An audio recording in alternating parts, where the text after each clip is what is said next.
Greetings, wonderful listeners. This is P.T. Russell. Today marks the final entry for Season 1 of the Journaling with P.T. podcast.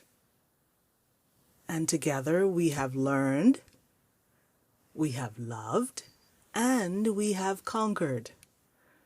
Please stay tuned for updates for Season 2. Thank you.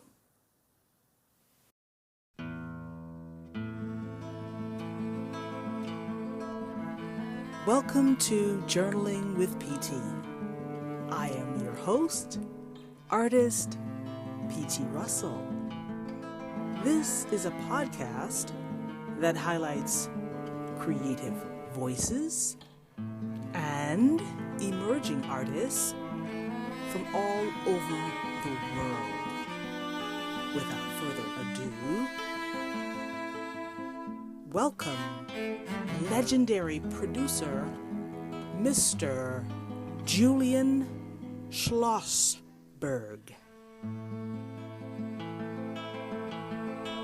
Enjoy.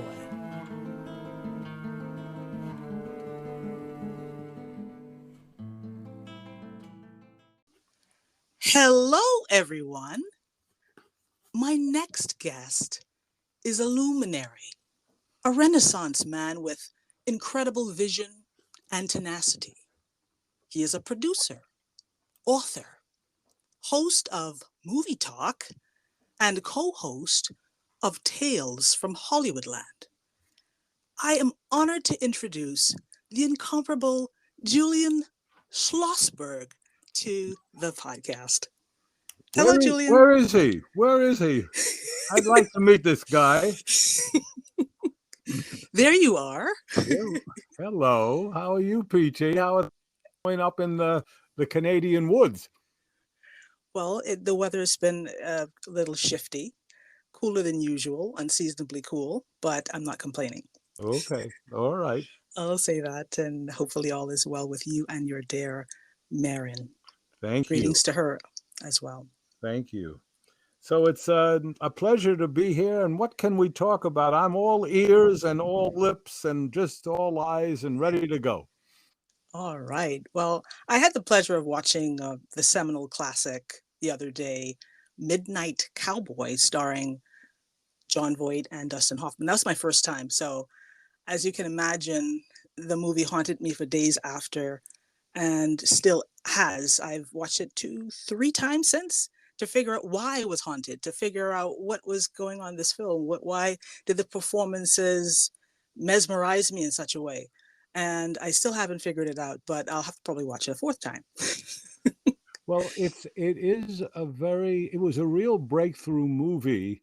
I launched it at the Coronet Theater in New York City, and it was an X-rated film, which was unheard of in those days, unless it was a sexual film.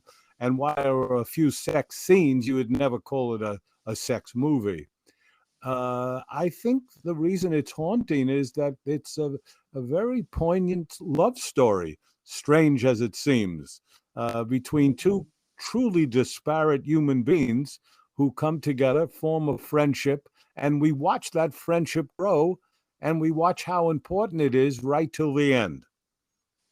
Yes, the subtext, the score, all of it. It was so intriguing. And of course, Jon Voight, Dustin Hoffman. My goodness, I'm still reeling from that. It's been a few days, but I have to just take some time to kind of process all of it. Well, I It was beautiful. that. It was beautiful. Yes. It was my first time. I heard a lot about it, but I hadn't gotten the opportunity. So what was the last best movie or play you've seen, Julian? That's always a difficult question, PT. I've been asked that so many times over the years, and it's very hard to say. I never had a bunch of children, but it must be tough to ask somebody who's your favorite kid if you have 7 children.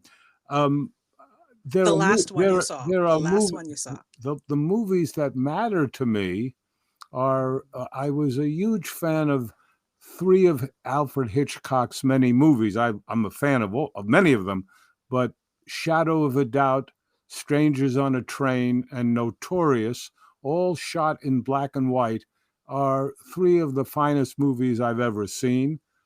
Billy Wilder and Raymond Chandler's movie Double Indemnity is an extraordinary movie. But those are movies that are from an earlier time.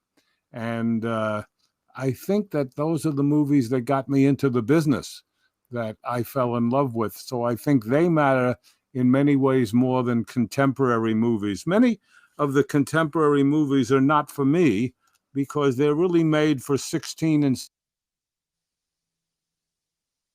go along with what Scorsese said and got into a lot of trouble. But I won't get into any trouble because no one cares what I'm going to Right. say. But the fact is They that care. these big kind of dopey movies that are being made that cost hundreds of millions and have violence and all kinds of chase scenes. It's just not for me. I like a story. I like to hear about and see characters that have depth, have something to say. And the fact that you walk into the theater in one mood and you come out in another mood, that means the movie has succeeded somehow, at least in changing how you feel. It's a shame, but I mean, a wonderful movie like Kramer versus Kramer, which is a Beautiful film. contemporary movie, even though it was made years ago, is an important film. And I had the pleasure of being able to say to Meryl Streep, so forgive me for name dropping, but I said No, to her, perfect. when I first saw the movie, I had no sympathy for the wife. And I recently saw it, which was a couple of years ago when I said it to her. I said, and now I have total sympathy for the wife. So that's what happens. Society changes and you change. And a movie, if it's really good, can influence and change things. Another terrific movie is Chinatown, a really Yes. interesting, well-made motion picture. But it's hard, those things to say. You know, it's Yes. I have to say that much of what's being done today just doesn't interest me. And that's sad. It That's makes me fair. feel bad. I'm not happy about it. I'm not bragging about it. It makes me feel bad. But that's how I feel. Speaking of Kramer versus Kramer, I remember watching that for the first time when I was 5 years old. And it was one of my favorite films. I didn't understand why it was. And that and The Hustler. So I understand what you're saying. Those films of yesteryear, if you will, have a quality that is unmatched and is intangible, but so beautiful. And I find myself continually go back to those films and watching them, the ones from before, Yes. just to see. Yes, so it's a That makes beautiful thing. sense. That makes sense. I mean, Yes. Joseph Mankiewicz was a wonderful filmmaker, and he also was a fine writer. And he wrote and directed All About Eve. And that's one of the most literate, intelligent scripts anyone's ever written for a movie. So it's when you see those special movies, they make an indelible mark on your psyche. And those are the ones I sometimes want to return to. Uh, there was a show. I grew up on radio, PT. I did not grow up No worries. on television. I mean, I did grow up on television, but radio influence. There was no TV as a young man.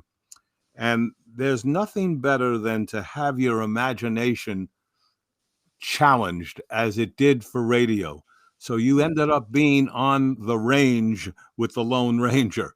You walked down these steps to Jack Benny's vault. And you imagined it. When television came, it spoon fed you, and it lost the imaginary quality that radio had, and that was a huge loss. Now with the internet, you don't even have to learn how to spell. They'll tell you what you've done wrong. Something going on that's not, I don't think, progressive. But there you go. I agree. And I have to be transparent with you about the amount of questions I originally had to be whittled down a bit. Um, you've interviewed such prominent personalities in your past. I mean, from uh, exceptional uh, actors like the aforementioned Dustin Hoffman and Jack Nicholson to political figures like Kofi Annan and Archbishop Tutu. It's just tremendous.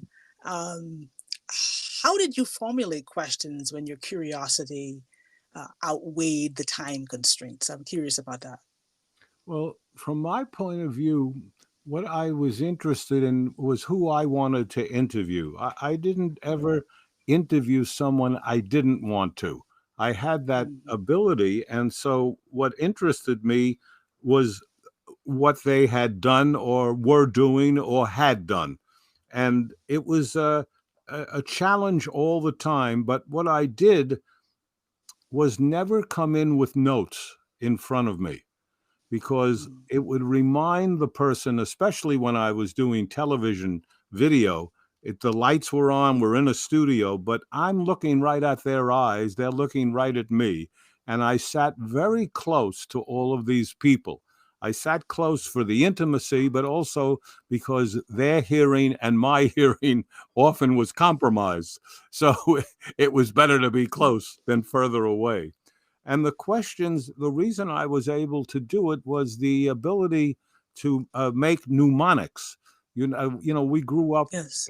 learning that the Great Lakes of America, you learned them by the word Homes, Homes, which was Huron, Ontario, Michigan, Erie, and Superior. So Mm. I did the same with all the interviews. I had my mnemonic of what that word was, and it reminded me of whatever I wanted to do. So the questions were always questions that I tried to say, what would the regular guy sitting at home or the lady, what would they want to know from this person? And that was often what I formulated my questions on. Okay.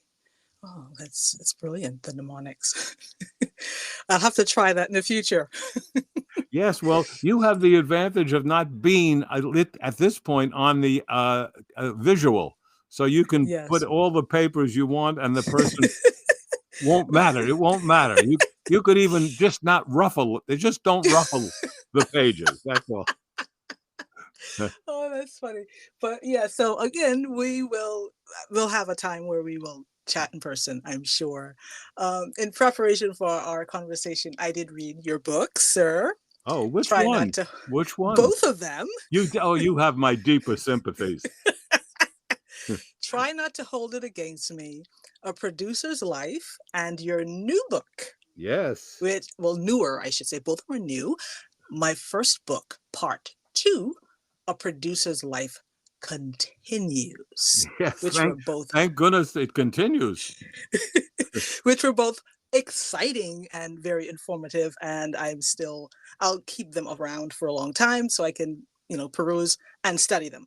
It's so rich with information, so I'll have to go over them a few more times, of course. Well, I'm so glad you felt that way. I what I wanted to do was to try to get down what a producer really does, because the public has no idea. They see executive producer, associate producer, producer. I mean, and a producer can be uh, almost anything these days. It can be the girlfriend or boyfriend of the star. It can Hmm. be it can be a lawyer, an agent, a manager. They have nothing to do. A real producer finds the property, hires the director, gets involved in the casting, does all the publicity, the promotion. And of course raises the money. It's a very, very multiple kind of like an octopus. You have to have a lot of arms to be able to do it reasonably well. And what I try to do in both books is explain how a production gets done, right from the germ of an idea to the time you have your opening night or your premiere of the movie or television. I'm one of the few producers that I know that deals in all three. I do television, movies, and theater. Not necessarily well, but a jack of all trades, maybe master of none. But you did music as well, did you not? Well, Yes. I guess the most Why important. brushing that under the rug, Julian? Well, there's a lot of stuff under that rug, I must say. Sometimes you have to clean it up too. But one of the things that's interesting, PT, is that as I mentioned earlier, I grew up on radio and early television, And I decided at one point, I had grown up in the funny comedy show. Believe it or not, it was on for 90 minutes, called Your Show of Shows. It starred Sid Caesar, Imogene Coca, Carl Reiner, and Howard Morris. And I thought, wow, this might make a very interesting movie. If these sketches still exist, I mean, they were from 1949, 50, 51. I didn't know if they even existed, but I knew the producer was named Max Liebman, and I looked him up in the telephone book. There wasn't an internet then, and there he was with an address on the West 50s. And I went to his office and knocked on the door, and he answered, and I explained who I was, what I wanted to do. And I said, do you happen to have any copies? I know it's 25 years ago, but did you any copies? And he said, well, follow me, young man. I was a young man then. And down the hallway I went, and he opened a closet door.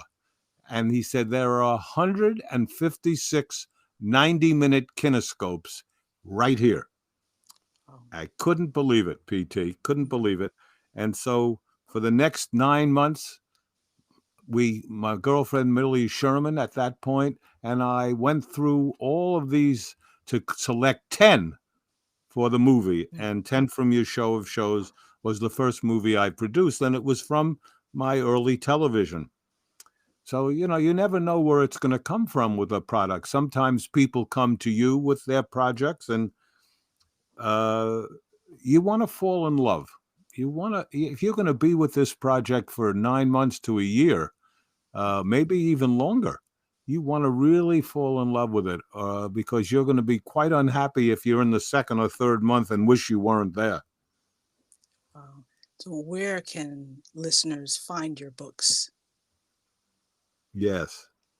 The second book came about was really strange. I did the first book, and then I went on many, many shows to talk about it. And I was asked a lot of questions, and I realized that I had another book in me, that I hadn't addressed some of the stars that I had worked with, or some of the people I refused to work with. And as one critic wrote, he said, he's never nasty, but he's dishy. Okay, that's interesting. I Way thought, to well, put that's it. not, I certainly never want to be nasty. And I didn't mind being dishy, because these are the stories that happened to me. Right. Yes, and I'm so happy that you birthed these books into the world, that we Thank have you. access to them, about Yes. your career, and it's just wonderful. So these books are available everywhere, or where can folks find them? I didn't hear that. I'm sorry. Where can folks find your books? Oh, what a lead in for that question. I should have I should have not asked it twice. It's on Amazon, and it's called My First Book, Part 2. As you say, A Producer's Life Continues. And my name is Julian Schlossberg. That's not easy to remember. But what I found when I go to restaurants, I just say it's Berg, Berg. That's it. Otherwise, I'll be there spelling it all day. But yeah, I have actually on Amazon, we have a Kindle, we have the paperback, and we have the audio. I recorded the entire book. They had to give me a stomach pump a couple of times, but I just kept babbling away. So it's any way you want it, if you want it at all. Yes, I got a Kindle version of both books. Oh, oh. Yes, so So you're the one. it's our secret. So you also served in the army, I Julian. did. I did. Was there any lesson from that period that stayed with you at all? Well, yes, you have to stay in the middle of all lines. Very important when you're in the army or any armed forces, because they line you up and they say, I want the first 10 guys, I want the last 10 guys. You stay in the middle, you may be safe. That's the first thing I learned. The second thing I learned, I was saved by being a very fast typist. I type over 100 words a minute. So if you're a young kid listening to this, learn to type. You never know how important that could be. And these days, you really have to do it for your own keyboard or your own texting, I guess, Yes.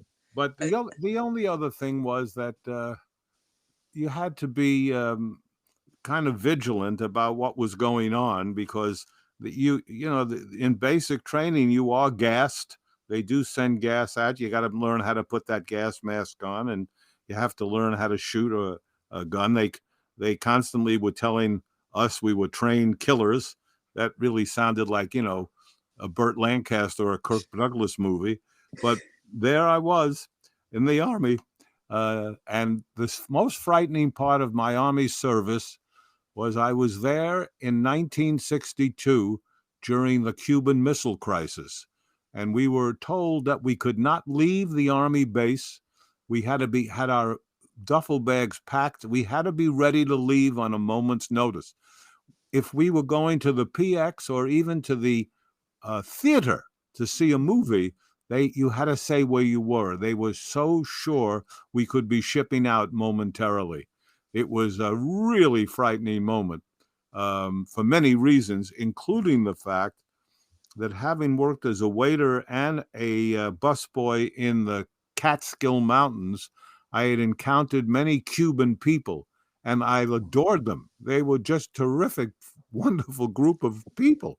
So the idea of going to Cuba to shoot Cubans was just horrible thought. Anyhow, the happy ending was Kennedy solved the problem. Khrushchev pulled back, and we stayed on the planet 62 more years. Wow. You must have enjoyed the fitness. Yeah, I never was in such good shape. You're right, PT. Now it looks like I swallowed a tank, but in those days I was lean and mean. I can imagine. That's great, and thank you for your service. During your time conducting interviews on radio and television, I mean, I'm curious about this because, for many reasons, because I want to, of course, learn as much as I can about this industry. And how do you achieve this endurance for like longer interviews, 2+ hours? Because you did have on radio, I think television as well, 4 hours worth of interviewing. How did you Well, achieve that? I had an advantage in the 4-hour show, was that it was a call-in show as well. So if things were going not well, and it almost always went well, I have to say I was very fortunate because I chose who I wanted to put on. So I knew who I was getting. But occasionally, like everything else, someone comes in high on drugs, or someone's drunk, or someone's not very articulate, and that's when you run to the phones and dismiss the guest. Happens very rare, but I was on the air for 9 years, and I syndicated around the country, and I say maybe 4 or 5 times that happened. So I think the idea was I had the advantage of being able to go to the phones, and the public. I had a very highly rated show, so the public I had a lot of listeners, so they would call. And so that helped. Also, you got to be prepared. Like you said, you have a series of questions. I never tried to wing it. I didn't believe in that. I thought if a person was coming on and giving me their time, I should at least be prepared for them and know about their book and their film or their play. I cannot tell you, PT, how many times someone said, "You read the book? You saw my movie?" They said Yes. they'd gone around the country and found that many of the hosts had not done that. And to me, that's really disgraceful behavior. I think everything's kind of micro and nano. It's really quick. And well, they have a number of guests, and I don't think there's enough time in between. I mean, this is just from my observation. They just kind of like a factory and not really personalizing each experience, if you will. I mean, this is what I've noticed, and I'm I've averse tried. to it. I now have this podcast, as you mentioned, called Julian Schlossberg's Movie Talk, and I have, I guess, done at least an hour with each guest.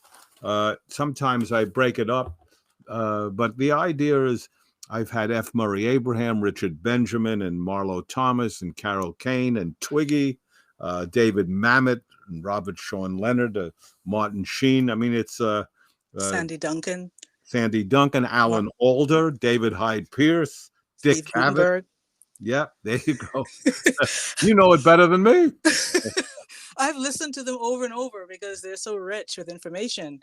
Well, that's And what I try to do. I'm glad that you feel that way. That's my goal. It's not just to entertain. I certainly want it to be entertaining, but I want yeah, to also find out how or why or when or what they did on whatever the project is, or what they were turned down on, or what was a highlight for them, or how they felt when they were fired. Things that we all have to experience, but somehow in America and probably Canada as well, entertainers and sports figures are our royalty. I know the Canadians still feel there's a king or a queen, but most of the time in the United States, it's the royalty is the entertainer or the sports figure. So they all, everyone is really kind of the same in many ways, physically, certainly. And mentally, we all have our hangups and we all have our insecurities. And again, in dropping names, and I don't want to do that, but I'm going to because it tells a story. please do. Uh, I knew Barbara Streisand very well. It's not a joke. It's not that she's making it up. She gets very nervous before she entertains. Well, I just watched an interview last week with Frank Sinatra, and he said he never, ever, ever did a show live that a few minutes before he was so frightened to go out. So that's an amazing thing when you think of someone like Sinatra, who you feel has it so together.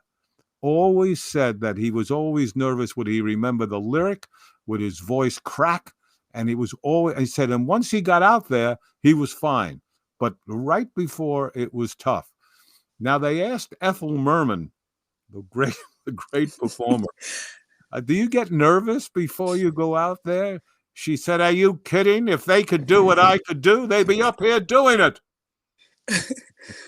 Yeah, I like that piece in the book that was very funny with her and your phone call. I think it was.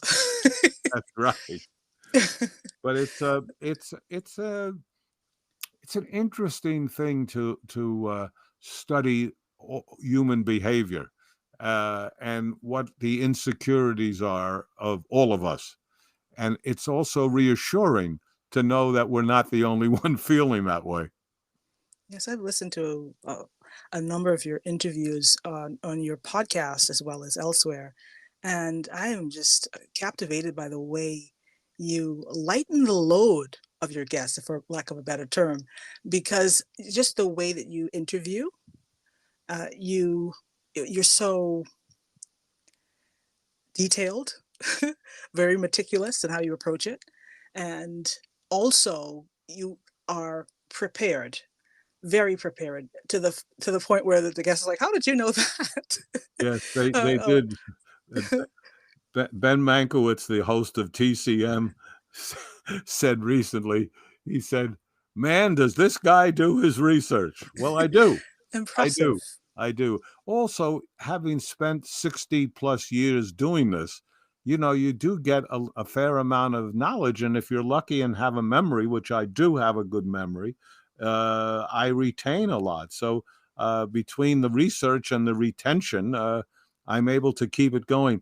Also, almost everyone so far that I've interviewed, I've worked with, or Okay. or have or their friends. So that will be interesting when I hit someone. Well, I did.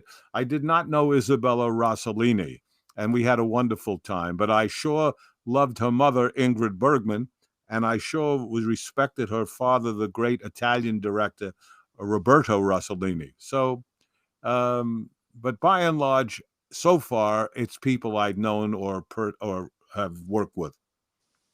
We'll Yeah, see. that We'll see how I do when I don't know them. I think you'll do just fine. You'll do perfect. Well, thank you. Uh, Thank you. yes. Well, a little history about me and working at a box office at Yeah. the Lone Theater in the Bahamas. I had experience of, yeah, just having that opportunity to be around theater.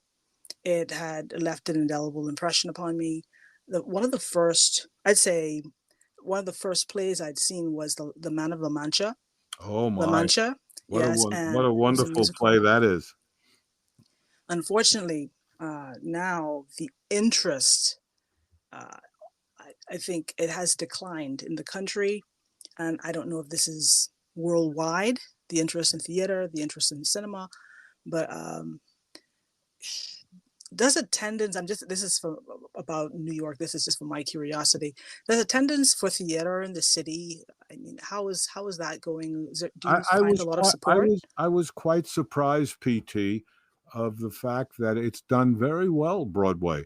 Broadway has always been like the economy of a South American country, which is either they're very rich or you're very poor, and that's what Broadway has been. It did not change the way I thought it would in the pandemic, and right now there must be at least 10 to 12 shows doing $1 million a week. So the audience went away a little bit, but not the way one expected. And it's still doing a play is like wildcatting for oil. You know, if your gusher comes in, you can make a fortune, but most of the time you're dry. it's a tough, it's a tough business. Um, Yes, it's not easy. As somebody once said, you can make a killing on Broadway, but you can't make a living. Wow. And what do you think this like portends for the future? You optimistic about Oh, where you see absolutely. things going? I think people always want to get out of their house and they always want to enjoy with other people a comedy or a musical or a good drama. Yes, I think the future is fine.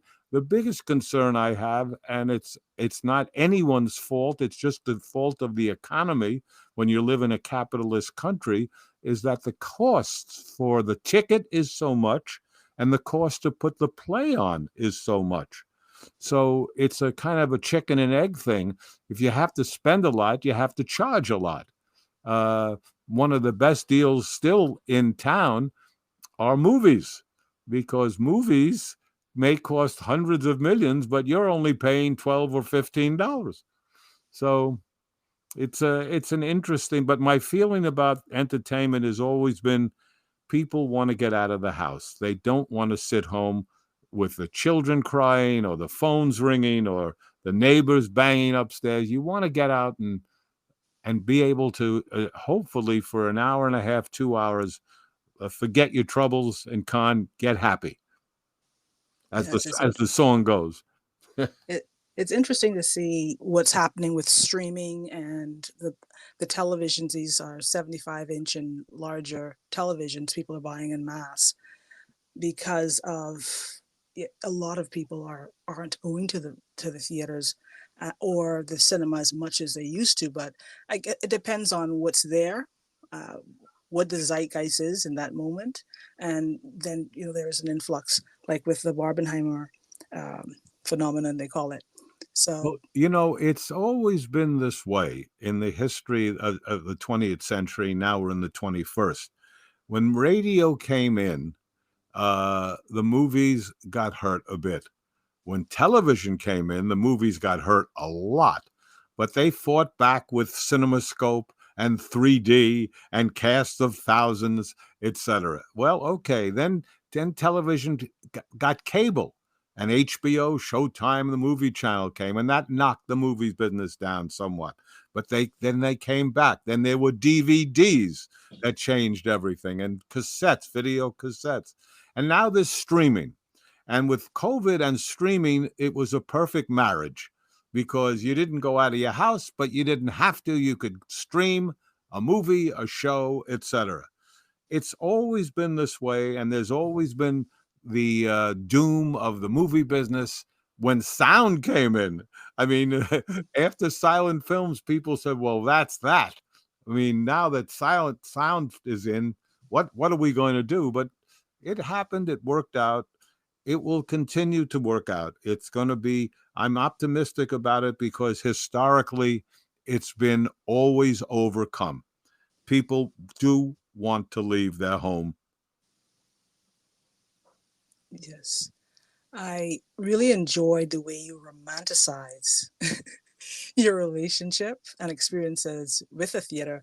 I mean, both the physical building and the performances, and just how immersive you made that portion of the book. Try not to hold it against me. I enjoyed that very much. Well, I'm so glad. And I tried to do just that. Um, what I tried to do in the new book, my first book, part two, was to expand on that a bit and also tell of some of the people that I ended up, people asking me to work with them, and I'm walking away from them, which was uh, not an arrogant thing. Just I tell stories of some of the famous people who I said no to. And once I lived with a woman who said, you can tell a person by what they say no to. I thought, well, that's interesting. I'm not sure I agree 100%, but you sure can tell a lot about when you say no to something. It's something that's a lot of people have to learn to do, but it's a very good thing to be able to walk. I love that Kenny Rogers song. You got to know when to hold them, know when to fold them, know when to walk away, and know when to run. Yes, And certainly. so I listed that. I didn't do that in the first book. I just listed some of the people that I walked away from. Yes, and I, yeah, as you know, I did a whole thing on the right words and the wrong words that you yes, hear in life, and I gave examples of the right words and the wrong words. you certainly Um, did. yeah.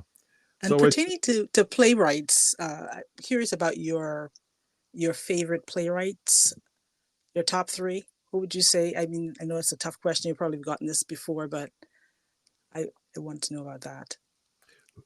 well, it, I adore Elaine May for her brilliance, her wit, and her intelligence. As a writer, I love Woody Allen. I love Larry Gelbart. I love some of Neil Simon. I like the men, Herb Gardner. I like the men and women who write about the angst of living, uh, comedically, because that's kind of fun. We're all kind of, well, kind of slogging through life, and it's nice to see it portrayed well and funny, and yet it can be moving. So um, the Japanese have a saying, PT, and they say, we're all fools whether we dance or not, so we might as well dance. I love Mm, that. I thought that was really terrific. yeah, that is interesting. Something to look Yeah. into for sure. Now, on to uh, a very anticipated, I think they're calling it an event, a film by Mr. Francis Ford Coppola. It's called Megalopolis. Yes. And it has finally found US distribution with Lionsgate, but without funding for marketing. I am not sure about how that works. So I thought to ask you, because of your history in distribution, can you shed any light on that? Well, I can try. Yeah. First of all, Francis Coppola is one of the great filmmakers of our time, and a very courageous man who ended up financing Apocalypse Now, not having a distributor, and finally getting United Artists, and everybody after a while came out. This is an even harder project, and the idea of doing it without the marketing money sounds to me like Francis is going to have to raise or put up that money, because you cannot open any movie in this country or around the world without marketing, because there's so much competition from everything, from, as we said, streaming and television and cable, and so many things that you're fighting against. plus plus nightclubs even. Yes. So you can't open a movie wide without marketing costs, and the marketing costs are very expensive. Sometimes on a low budget movie, which this is not, but I think I sometimes heard on the a low, figure 15 to 20 million they're expecting him to pay for his marketing campaign. well, and that is, and while that is an enormous amount of money, it's also not an enormous amount of money for marketing a movie these days. But it's certainly sufficient. And the whole thing in all of the business of all television, movies, theater is word of mouth. That's all that really matters. If you have word of mouth, you can stop everything. When I was at Paramount Pictures, we were releasing three major movies that looked great on paper. Marathon Man with Dustin Hoffman, King Kong with the big ape himself, and I'm just going blank on the third one. No, Black Sunday. Black Sunday, about a terrorist attack. This is 1977. A terrorist attack in the Super Bowl with Robert Shaw. And what we found when we opened King Kong, and even though it got mixed reviews, we could cut the ads because the people were going in droves to see that King Kong with Jeff Bridges introducing Yes. Jessica Lange and Charles Grodin. And so if you can open big, then you have a real advantage that you don't have to keep spending the money because the word of mouth takes care of it. And the word of mouth is very strange in the movie business. Generally, you start out, your first week is your highest week. Whatever you gross on a movie, invariably it's the first week that's the highest. But you take a movie like Butch Cassidy and the Sundance Kid, that opened good, but not great. But the second week was higher than the first, and the third week was higher than the first two. And that's a real great example of word of mouth. And that by the third week, Fox could relax. They didn't have to be concerned. The word was out. And when the word of mouth is out, you can't stop it. It cannot be stopped. And it's an amazing thing.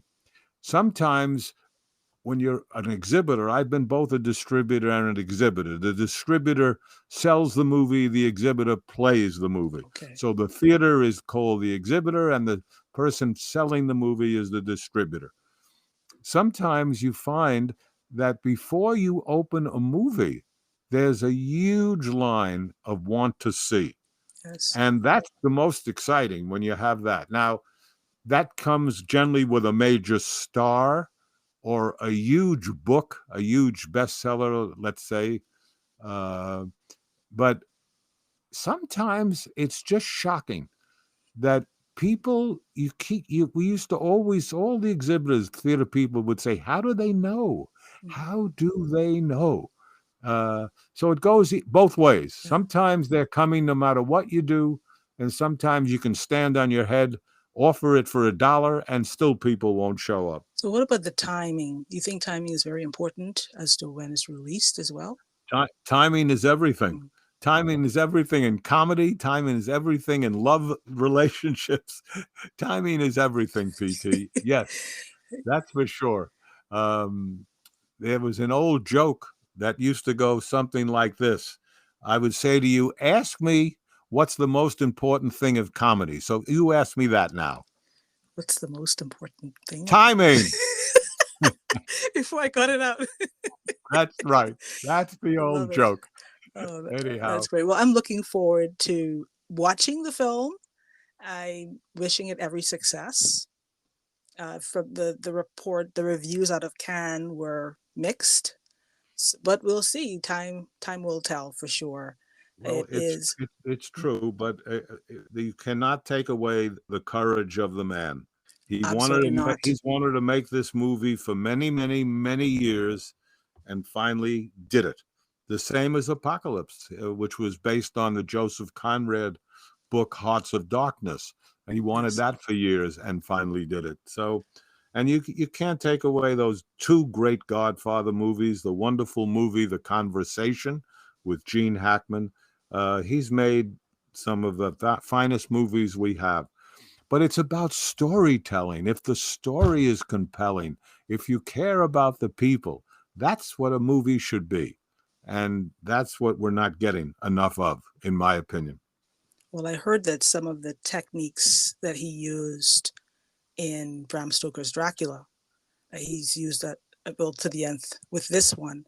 So I was like, wow, because that was a visionary, I mean, visual masterpiece, as far as I'm concerned. I'm sure many others agreed who had seen Bram Stoker's Dracula. So I'm very curious to see what he does with that. Yes, So yeah. it's true. I have to say that one of the most wonderful musicals I ever saw had no stars in it, and at the end of the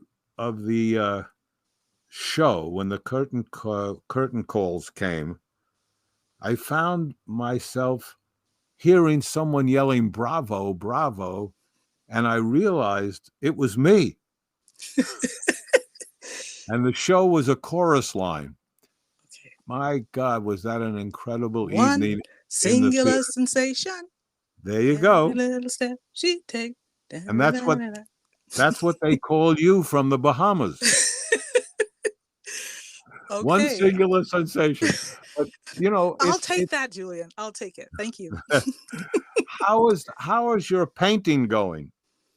It is, well, for right now, it's on standby. I would love to paint more, but unfortunately, because of extenuating situations, I cannot, which is sometimes a little torturous, but I would love to continue in the near future, is what I'd say. Keep you posted on that. I'll let you know. Well, let me know. I want to know about that. After all, you're Oh, we asking me will. you're asking me the questions. I had to ask you one or two Oh, too. that's fine. Now, where did Sidney Poitier come from? Did he come from the Bahamas? Yes, he did. And you know his story? I know some of his story. I know I about mean, he him. was working as a dishwasher.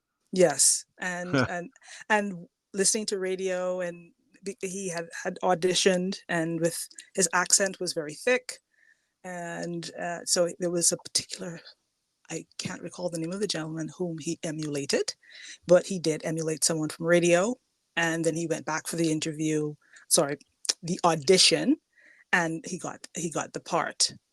Yes, So and and yes. and Mhm.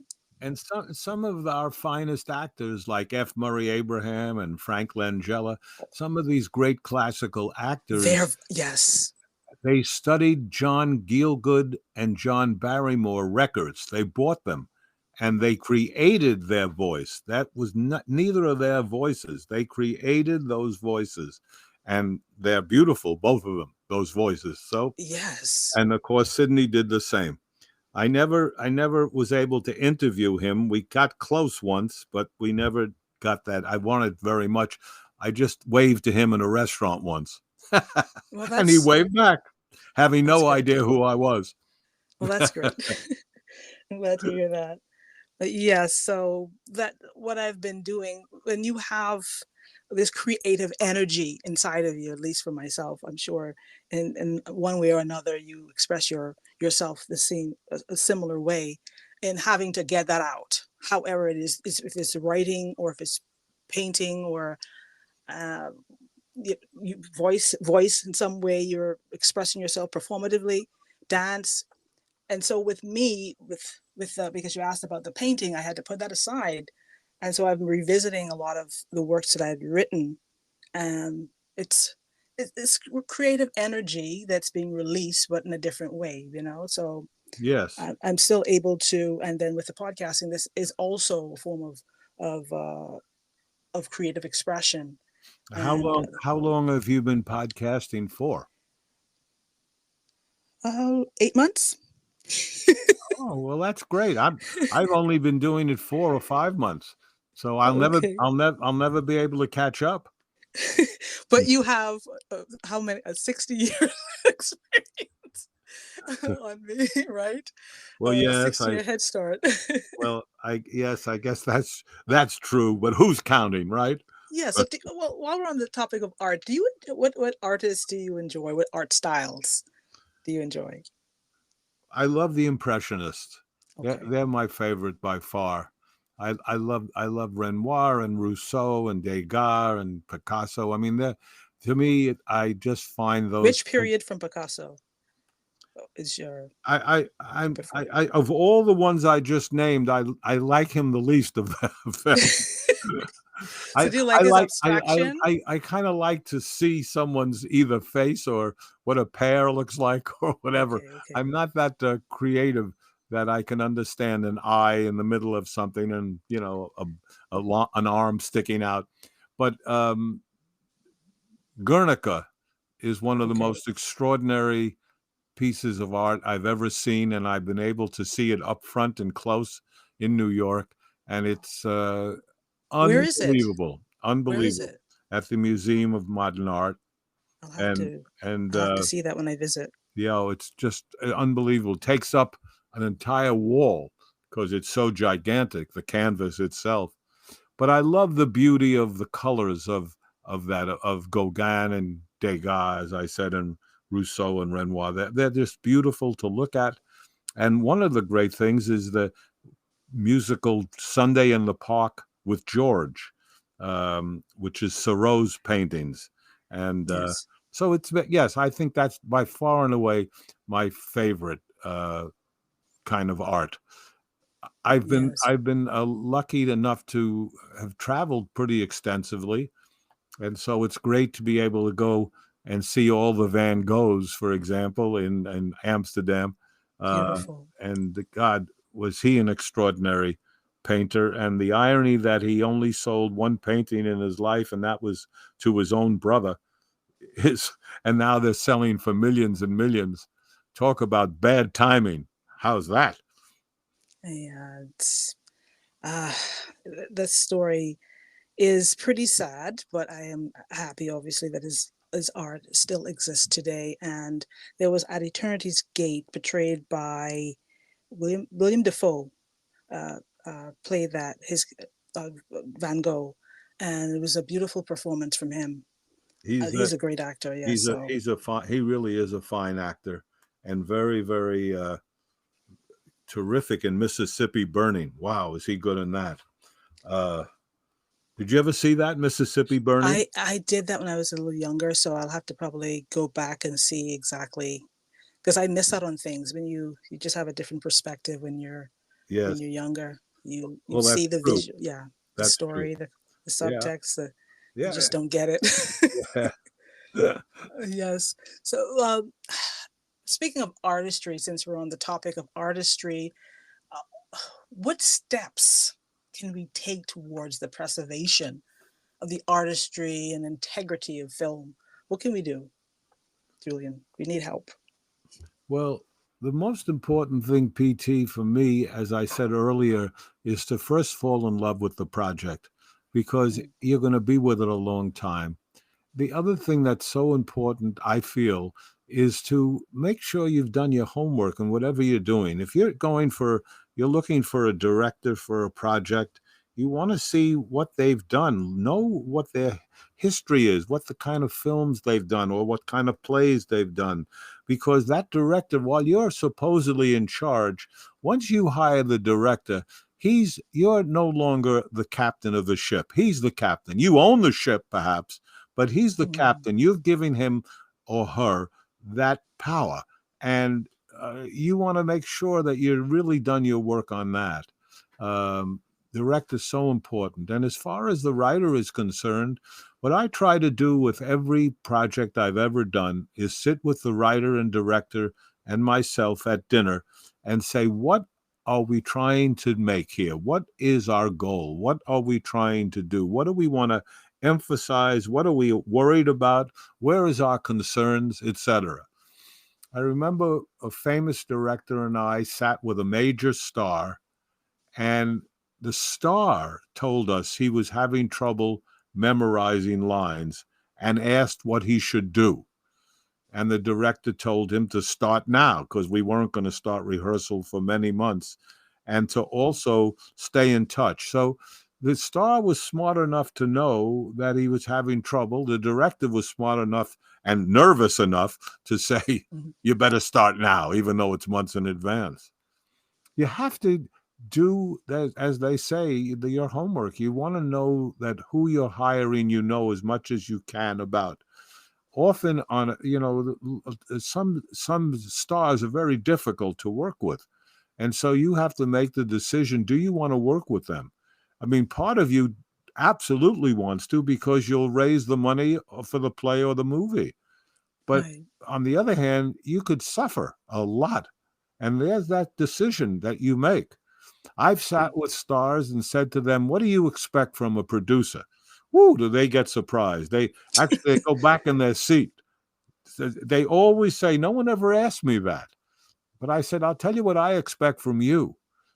To know your lines, and if you have any problem, you come to me. Don't go to anyone else but me, and I'll try to solve the problem. But make sure it's not about your trainer or the food you're getting. Make sure it has to do with the project itself. So Right. that's kind of a good thing to do, I think, is to kind of have a pre-production meeting or two to go over what the piece is about and what you expect from who you're working with. And I was thinking about actors and actor directors like Mr. Clint Eastwood, Mr. Robert Redford, and on and on. Do you see, I mean, you can't speak for them personally, but do you see a difference in the way they approach, and even Mr. Richard Benjamin, I believe the gentleman's name was on Well, your. the three people you've mentioned, Eastwood, Redford, and Benjamin, have one major thing in common besides acting. They all direct. And the fact Yes. that they all direct, they are much more equipped to really talk about the project than someone who's never directed a movie. And so I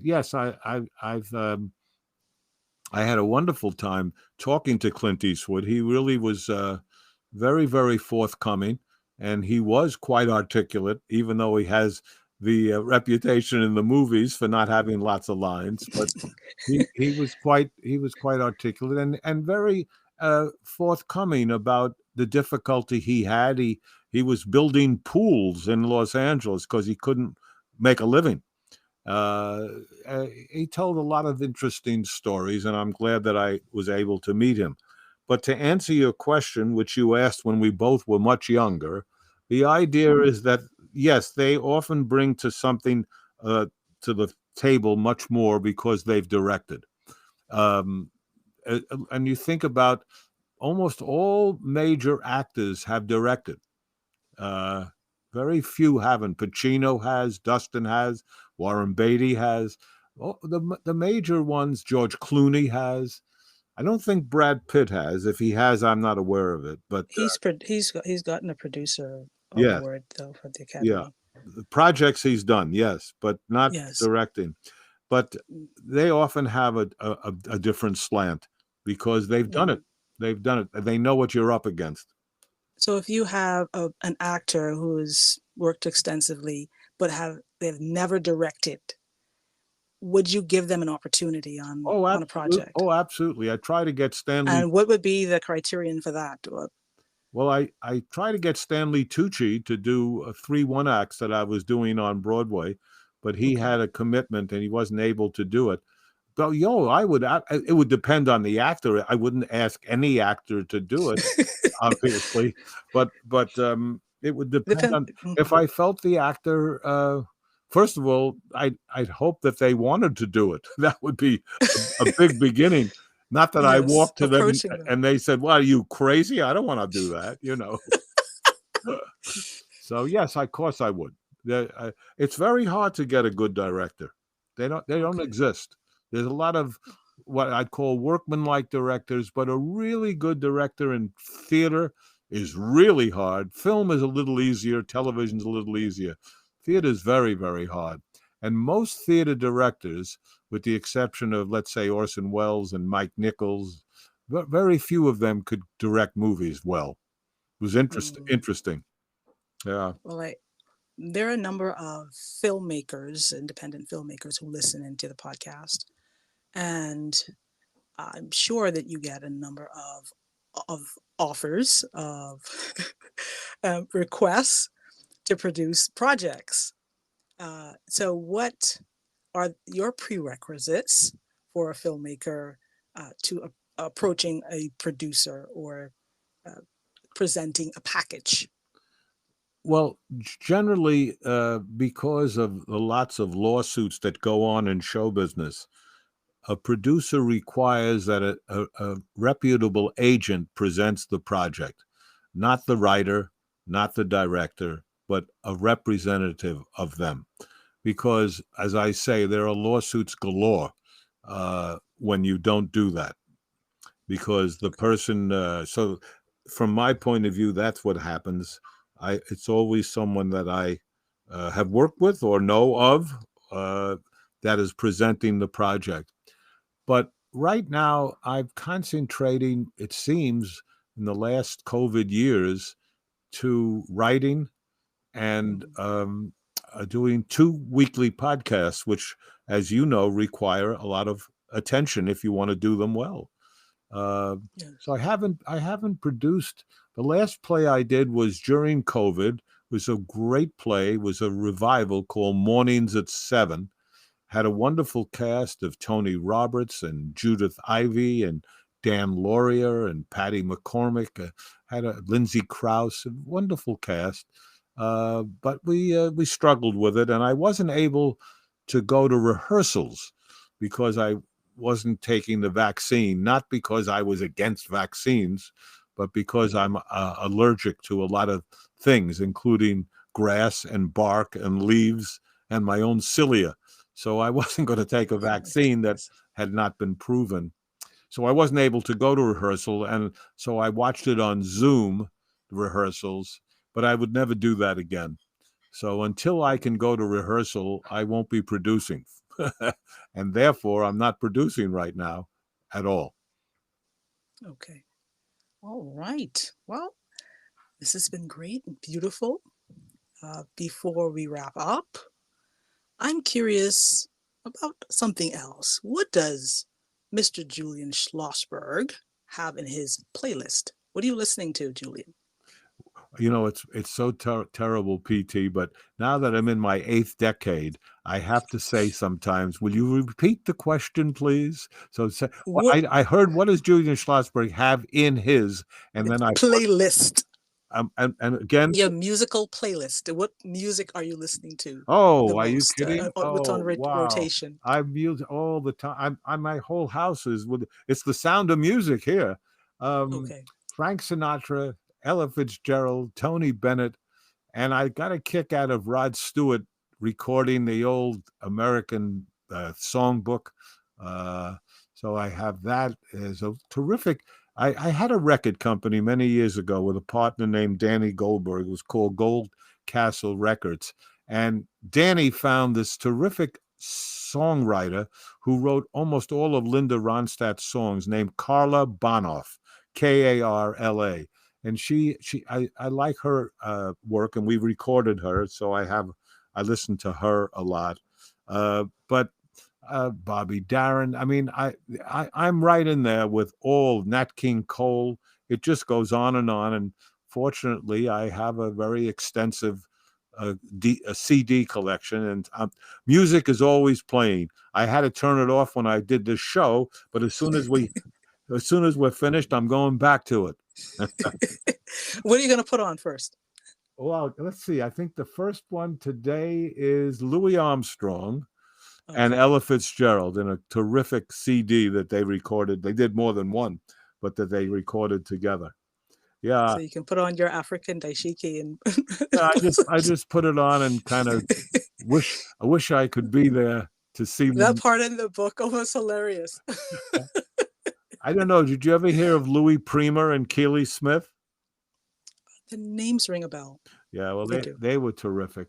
It, it's just there was an enormous amount of great artists who sang, and I was lucky enough to be able to see many of them in person. One of the highlights of my life at 10 years old was to see Judy Garland in person at the Palace Theater. Never forgot that. So yes, I think I was hooked at a very early age. And the first musical I saw was Mary Martin in Peter Pan. And she's flying around the theater, and I just couldn't get over it. One point, Mary asks the audience, because Tinkerbell, the fairy, is in trouble, and she asks the audience, "Do you believe in fairies?" Well, I jumped up and screamed, "I believe, I believe." I love it. I love it. And what's next on Movie Talk?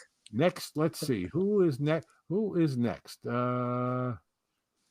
David Hyde Pierce is Okay. next. Oh, wow. From Okay. Frasier, and wonderful, articulate, intelligent, funny man.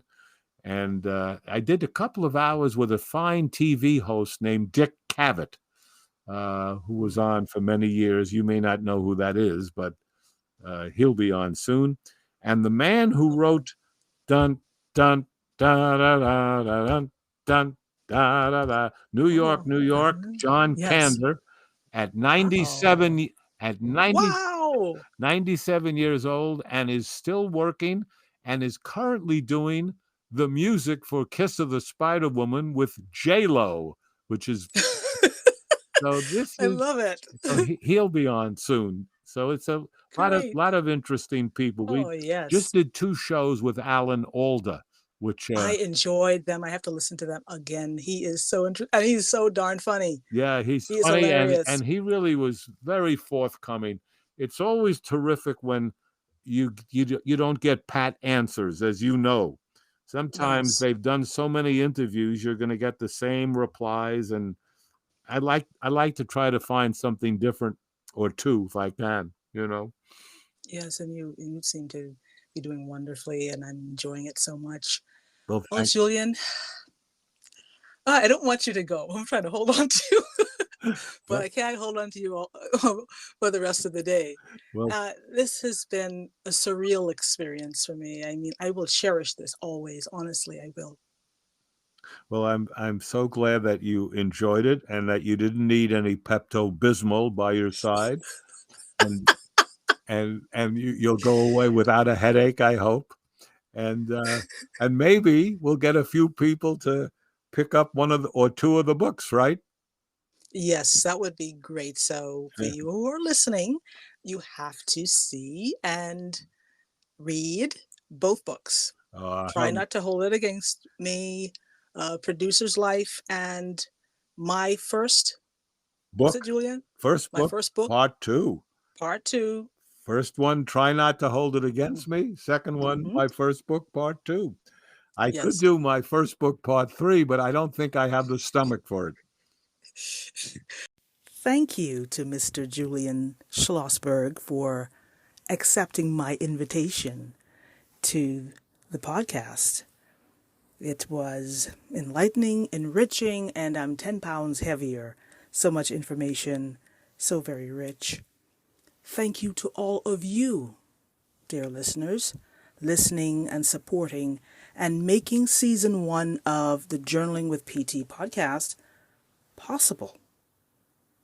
Please continue to support as a short interlude ensues, and then we will be back for season 2 of the Journaling with PT podcast. Thank you, everyone.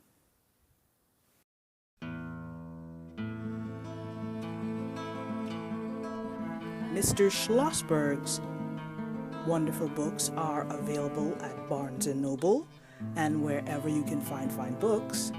Also online on Amazon as ebooks, Kindle, and paperback, etc. Support him. Continue to support us here at the Journaling with PT podcast. Buy me a coffee. If you want to stay in contact with me during the hiatus and after, I'm available online at all of the social sites at Journaling with PT on Instagram, at Journaling with PT on Facebook, or you can reach me at PT Russell on Facebook, ptrussell.com for more information. Thank you again. The beautiful music that's playing in the background is by the exquisitely talented Mr. Zander de Mello. The piece is called Preludio, and it's played in classical, guitar, and cello. Thank you. Please stay tuned.